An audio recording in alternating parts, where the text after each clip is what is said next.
ஒவ்வொரு திருக்குறளையும் அதன் பொருளையும் கூறுவதுடன் அந்த திருக்குறளின் பொருளோடு தொடர்புடைய ஒரு இனிய தமிழ் திரைப்பட பாடல் வரிகளோடு அந்த திருக்குறளின் பொருளை இணைத்து விளக்கங்கள் கூறி அத்திருக்குறளின் பொருளை மேலும் விளங்கச் செய்து அந்த திருக்குறளின் சீரிய கருத்தினை இந்த பிரபஞ்சம் முழுவதிலும் உள்ள மக்களினுடைய நிகழ்கால வாழ்வியல் முறைகளோடு இணைக்கின்ற ஒரு முயற்சி தான் இந்த கருத்தாக்கத்தினுடைய நோக்கம். அந்த முயற்சியிலே இன்று நாம் எடுத்துக்கொள்ளும் திருக்குறள் எண் 421. பொருட்பாலிலே அரசியலிலே அறிவுடைமை என்கிற அதிகாரத்திலே அமையப்பெற்றுள்ள அந்த திருக்குறள், அறிவற்றம் காக்கும் கருவி செருவார்க்கும் உள்ளழிக்கலாக அரண். அறிவற்றம் காக்கும் கருவி செருவார்க்கும் உள்ளழிக்கலாக அரண். அதாவது அறிவு ஒருவருக்கு அழிவு எனும் இறுதி முடிவு வராமல் காக்கும் கருவியாகும். அந்த அறிவு பகைவரும் உள்ளே புகுந்து அழிக்க முடியாத அரணாக அவருக்கு இருக்கும் என்பது இந்த திருக்குறளின் அற்புதமான கருத்தாகும். அறிவற்ற செயல்களில் ஈடுபடுகின்ற கொடிய மிருகங்களை போன்றவர்களுக்கு அழிவு என்கிற இறுதி முடிவு விரைவில் நெருங்கும்.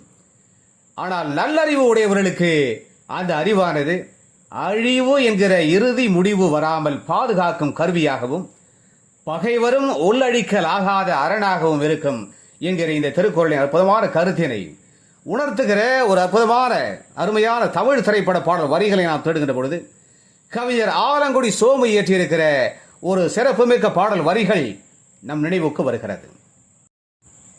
அறிவின் மேன்மையை, அறிவு தருகின்ற பாதுகாப்பை, அது தருகின்ற வளர்ச்சியை, புகழை ஒரு நாயகன் மிக அற்புதமாக அழகாக விவரிக்கின்ற அந்த பாடல் வரிகளிலே அந்த நாயகன் கூறுவார், அறிவார்ந்தவர்களே, உங்களை பிடிக்காதவர்கள், உங்கள் வளர்ச்சியை கண்டு பொறுக்காதவர்கள் உங்களை ஆத்திரம் ஊட்டும் போதும், அந்த ஆத்திரம் உங்களது அறிவு கண்களை மறைத்திடும் போதும் உங்கள் அறிவுக்கு வேலை கொடுங்கள். ஆத்திரப்பட்டு கத்தியை தீட்டி உங்களின் பகைவரின் அழிவையும் அடுத்து உங்களது அழிவையும் தேடிக் கொள்ளாதீர்கள். உங்களது அறிவெனும் புத்தியை தீட்டி கோர்மையாக்கி அந்த புத்தி காட்டுகின்ற நல்வழியிலே பயணியுங்கள். எந்த மோசமான சூழ்நிலையிலும் கண்ணியம் தவறாமல் உங்களது முழு திறமையையும் காட்டி செயலாற்றி புகழடையுங்கள் என்று அறிவாற்றலின் மேன்மையை, அதன் அவசியத்தை மிக நேர்த்தியாக அந்த நாயகன் விளக்குகின்ற அந்த அற்புதமான பாடல் வரிகள் இடம்பெற்ற திரைப்படம் 1965 வெளிவந்த விளக்கேற்றியவள்.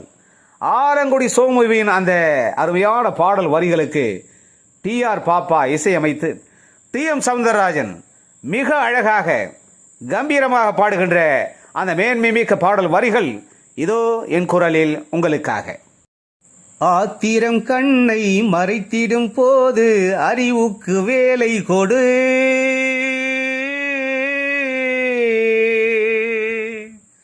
ஆத்திரம் கண்ணை மறைத்திடும் போது அறிவுக்கு வேலை கொடு. கத்தியை தீட்டாதே உந்தன் புத்தியை தீட்டு.